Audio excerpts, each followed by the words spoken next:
So hi guys, this is Varsha and you're watching Mastermind. So guys, today is the next hearing on the Bombay High Court regarding this decision of the board examination. And आपको पता होगा कि जो कि first hearing था on 12th June 2020, तो उसमें क्या हुआ था आपको पता होगा कि council totally denied, council refused regarding this decision to cancel the examinations. And clearly you must be knowing कि क्या हुआ था. मैंने उसे already community post कर दिया था, Instagram पे भी post कर दिया था regarding the decision कि क्या हुआ था. और जो कि next hearing था वो था आज, that is on Monday 15th June 2020. So guys, in short आपको पता होगा कि बोर्ड एग्जामिनेशंस के रिगार्डिंग जो कि फर्स्ट हियरिंग हुआ था उसमें क्या हुआ था. So basically council denied to cancel the remaining examinations, giving few excuses.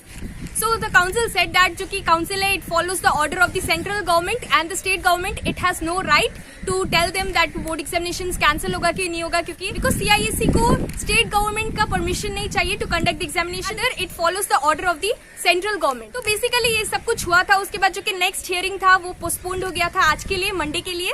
सो आज क्या होगा पता नहीं. So basically students also wants to ask few questions from the council. So we as a student even we want to ask few questions to the council. जो कि पहला question है, सबसे पहला question, are examinations more important than the life of a student?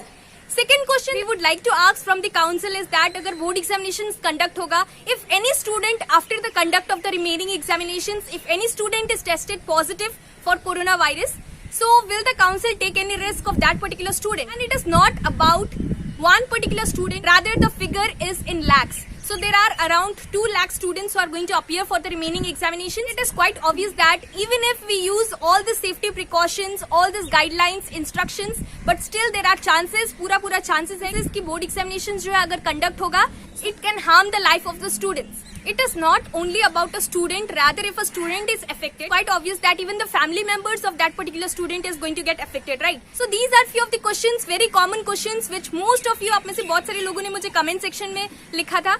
तो ये कुछ questions था which was there from all the students regarding the examinations. So literally it is very risky to conduct the remaining examinations or the pending examinations. It is going to be very risky to conduct the remaining examinations. और साथ ही साथ इतना delay होते होते ऐसे ही करते करते board examinations का जो कि डेट है 2nd of July, this is also coming soon.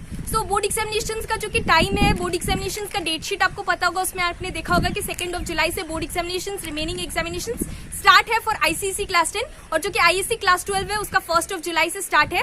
तो बोर्ड एग्जामिनेशंस भी सामने आ रहा है, ये सब डिस्कशन को लेकर इतना टाइम वेस्ट हो रहा है और साथ ही साथ बोर्ड एग्जामिनेशंस भी सामने आ रहा है. It is very important that board examinations का डिसीजन आ जाना चाहिए क्या होगा, and it should be in the favour of the students so that nothing goes wrong. तो गाइज आपका क्या ओपिनियन है इसके रिगार्डिंग और आपको क्या लगता है कि आज का डिसीजन होगा बोर्ड एग्जामिनेशंस के रिगार्डिंग, क्या वर्डिक्ट होगा from the Bombay high court regarding the conduct of the remaining examinations और whether it should get cancelled? तो मुझे कमेंट करके जरूर बताना. So friends, this was the video. Thanks for watching this video, and if you like this video then please do give the thumbs up button and subscribe our channel Mastermind. Thank you.